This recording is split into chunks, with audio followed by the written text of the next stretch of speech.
Eduardo. Está com a gente aqui, para nossa satisfação, a professora Cláudia Costin, que é diretora do Centro de Políticas Educacionais da Fundação Getúlio Vargas. Professora, muito bom dia para a senhora. Obrigado por atender mais uma vez o convite aqui da Rádio Bandeirantes. Bom dia, Agostinho. Bom dia, Eduardo, também, e aos ouvintes da Bandeirantes. Professora Cláudia Costin, que está com a gente, né, Edu, em áudio e vídeo. Áudio e vídeo. Então, se você quiser acompanhar em vídeo também, entra no nosso canal no YouTube, youtube.com/Rádio Bandeirantes Oficial. Edu, abra os trabalhos com a professora Cláudia Costin, por favor. A Cláudia, principalmente no sábado, porque a gente tem mais tempo. Né? Pelo menos teoricamente, as cidades como tem muito assunto, né? Isso. Então, sábado a gente tem a oportunidade de se espraiar um pouquinho mais sobre os temas. A professora Cláudia Costin, que já tem nos ajudado a entender, há muitos anos, mas desde o início da pandemia, ainda mais como pode ser a retomada de estudos, também nos ajudou a entender nos últimos anos essa reforma de ensino que agora passou a valer. E, fundamentalmente, nesse momento, pode nos ajudar a avaliar o que é, nesse instante, o efeito que a gente pode imaginar estar acontecendo ou já previsto para acontecer a partir do que a gente tem verificado no Ministério da Educação. O Ministério da Educação passa por um momento, eu vou chamar de político turbulento, para não entrar em detalhes policiais, né? E de outra ordem. Então, gostaria de começar, professora Cláudia, com esse ponto. Eu não me lembro recentemente, me lembro de vários outros ministérios, mas de Ministério da Educação ter aparecido tão negativamente no noticiário em sequência. A gente vem de ministros da Educação sem relação, inclusive, com o assunto. A gente vem de ministros da Educação e de mandatos, portanto, né, períodos na educação, de muita desconstrução e pouca construção. Aí depois vem a pandemia e agora vem denúncias de corrupção. Genericamente, imagem do Ministério da Educação não pode estar manchada. Está, professora, ou não? Ele é tão forte, tão resiliente, que supera qualquer desgaste desse tipo. Muito bom dia mais uma vez. Bom dia. Eduardo, é muito triste o que nós estamos vivendo.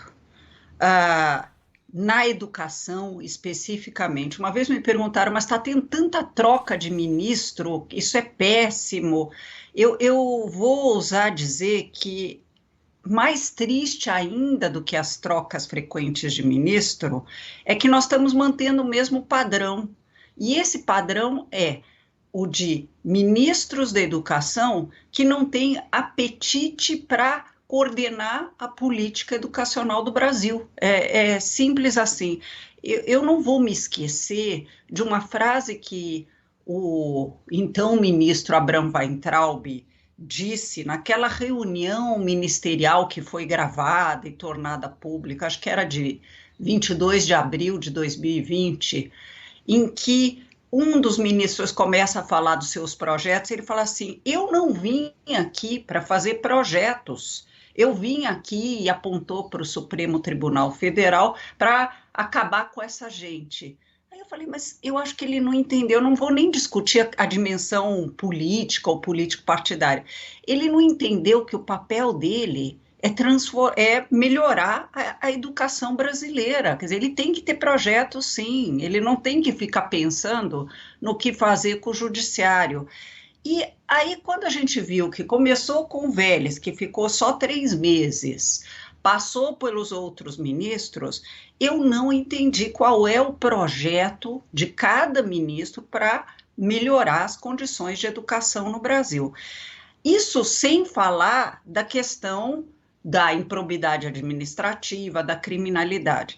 E esse ministro mais recente, o Milton Ribeiro, pela fisionomia dele, eu sou aquela eterna otimista que vai tentar enxergar o lado bom, independentemente de partido, independentemente das minhas convicções pessoais. Eu imaginei que aquele ministro parecia mais sereno, então ele não vai comprar uma guerra ideológica com as universidades como fez o seu antecessor. Não vou falar do Decotelli, que foi aquele que falsificou o currículo e que nem chegou a, de fato, assumir. Mas do que o Weintraub, que comprou uma guerra com a universidade, lembrando que 90% da pesquisa brasileira é feita em universidades públicas, federais e estaduais, né? Então, não interessa se, eventualmente, na universidade existem muitas festas, sexo e rock and roll. O que é importante é o ensino e a pesquisa estão evoluindo, nós estamos melhorando nos rankings de universidades, mas isso não interessava a ele. Mas esse ministro, eu imaginei que talvez ele fosse mais sereno e fosse se dedicar mais. Não, não. Ele prosseguiu no desmonte, você usou essa palavra, Eduardo, do INEP, que é um instituto respeitadíssimo. Eu fui diretora global de educação do Banco Mundial. O INEP é quem aplica para que o nosso ouvinte entenda, é quem aplica o Enem, o SAEB, que é uma outra avaliação para saber se as crianças estão aprendendo mais ou não. Ele é muito respeitado lá fora e tem um corpo de servidores de carreira muito sólido. Bom, o Milton deu passos muito grandes para continuar no desmonte que já tinha iniciado antes, que culminou, inclusive, com gente propondo que a gente, no Enem, só use aqueles itens que já existiam lá, que são muito poucos, as perguntas, itens é perguntas, porque eles não se deram ao trabalho de planejar o próximo Enem e de pré-testar as perguntas, ver se funcionam, etc.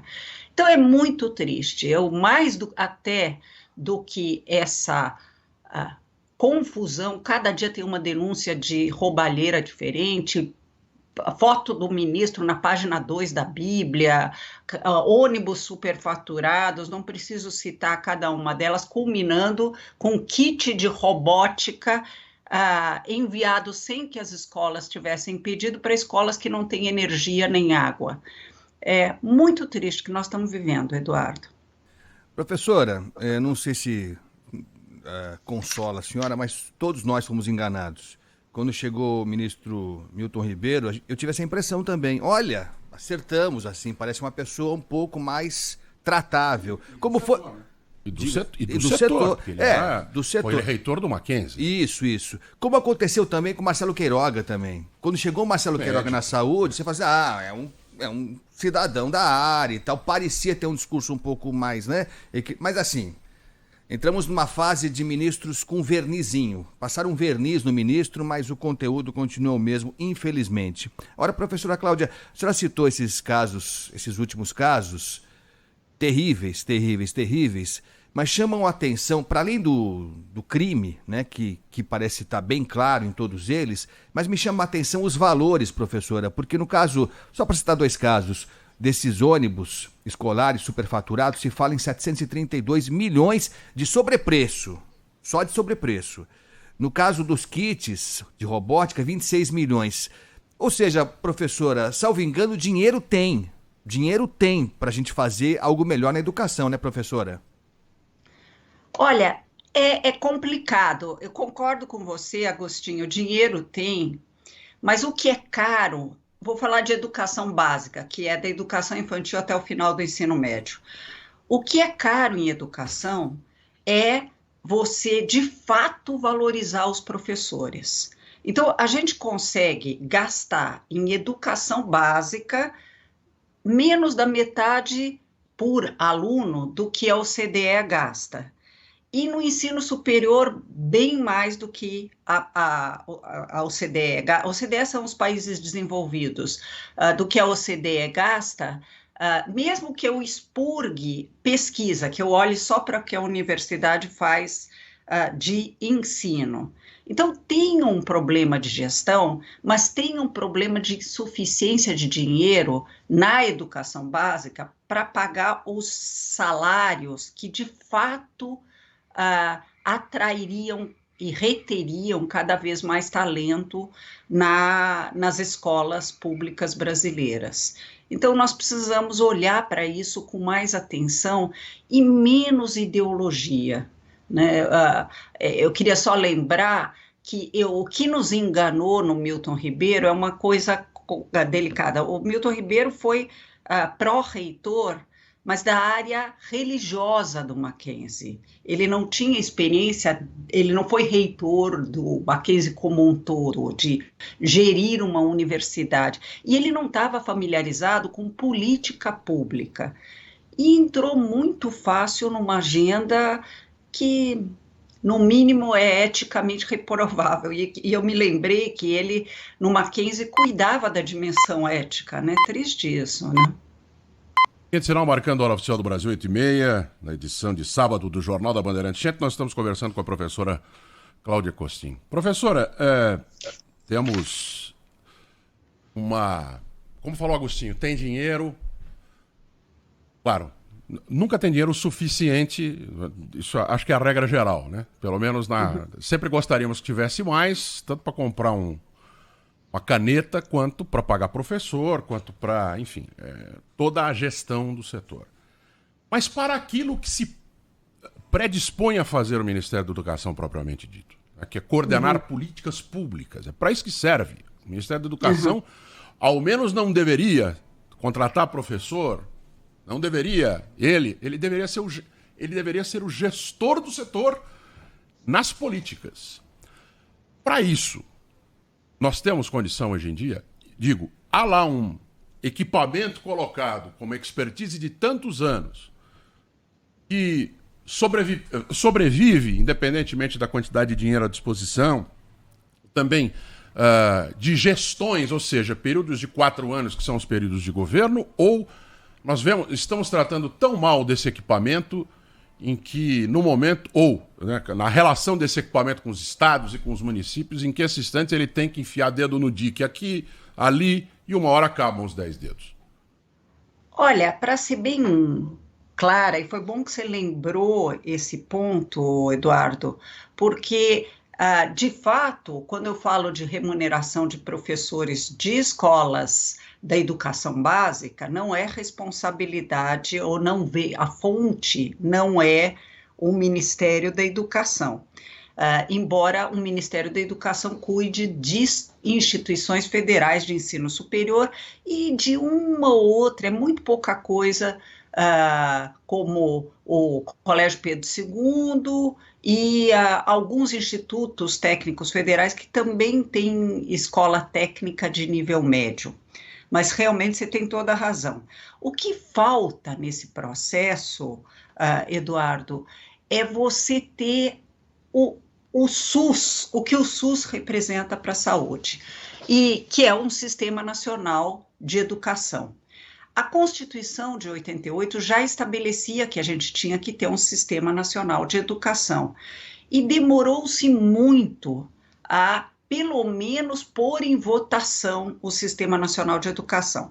Uma notícia boa, ainda de março, é que o Senado aprovou a criação do Sistema Nacional de Educação e uma lei que regula o que está estabelecido na Constituição, e agora isso vai para a Câmara. É muito importante que a gente aproveite o primeiro semestre, antes que a eleição pegue fogo, para votar também na Câmara e pelo menos colocar um sistema, porque um sistema como o SUS, por exemplo, ajudou que mesmo com um governo que nega as vacinas, se conseguiu vacinar muito rapidamente, depois de um atraso inaceitável, as pessoas no Brasil.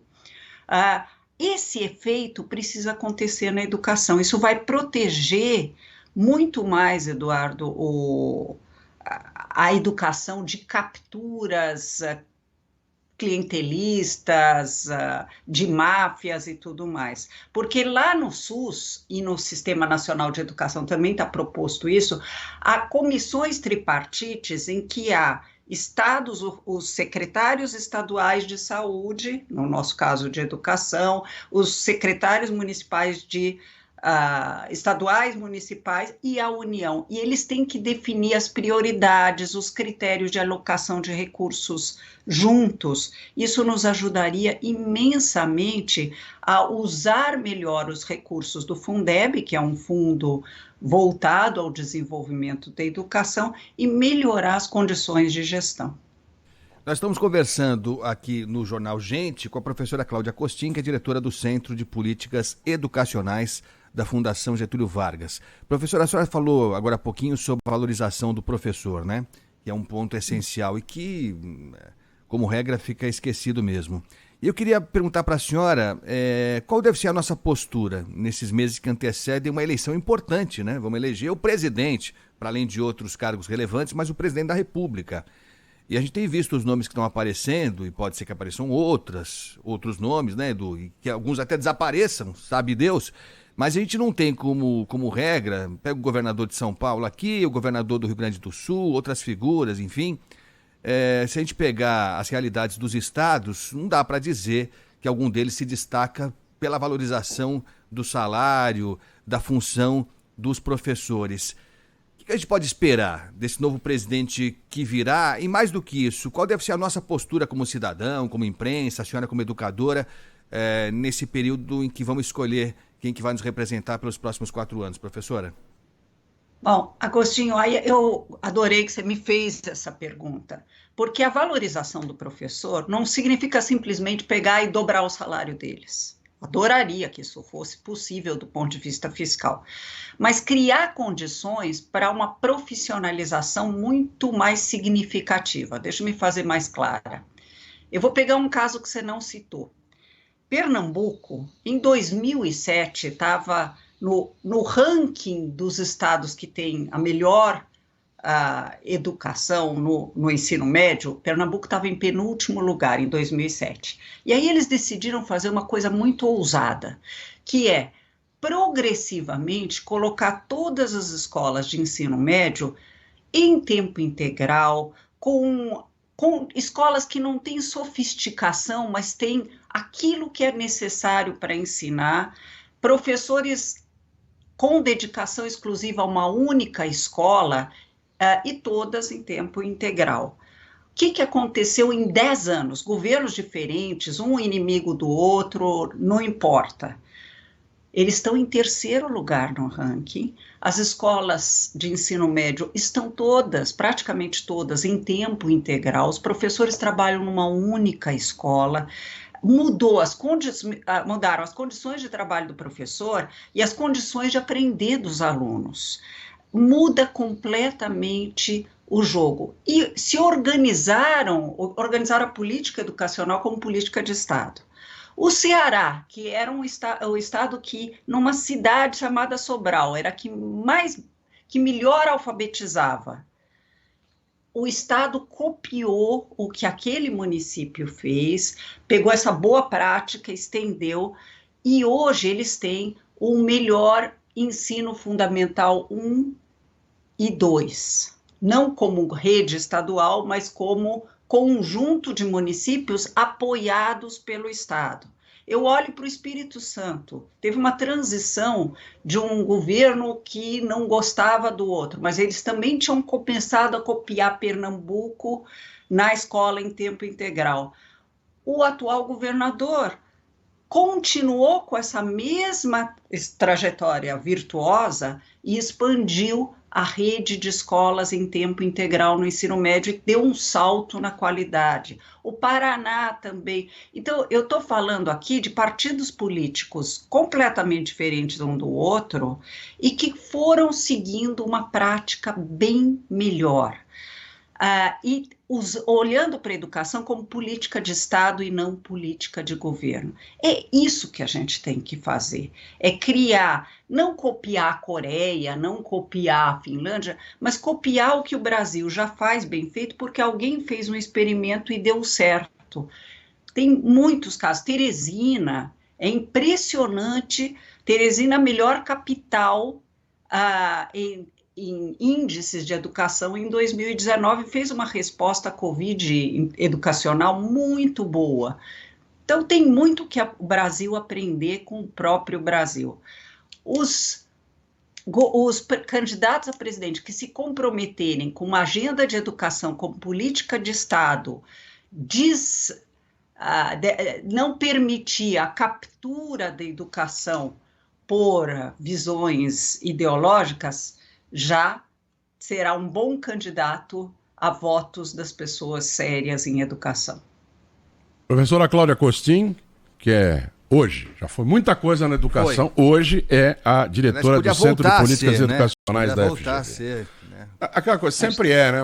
Mas nesse instante, né, está na GV. Professora Cláudia, é sempre um prazer tê-la aqui. Muito obrigada pela atenção com o Ouvindo a Bandeirantes nesse sábado e até uma próxima. Eu é que agradeço. Um bom sábado para vocês.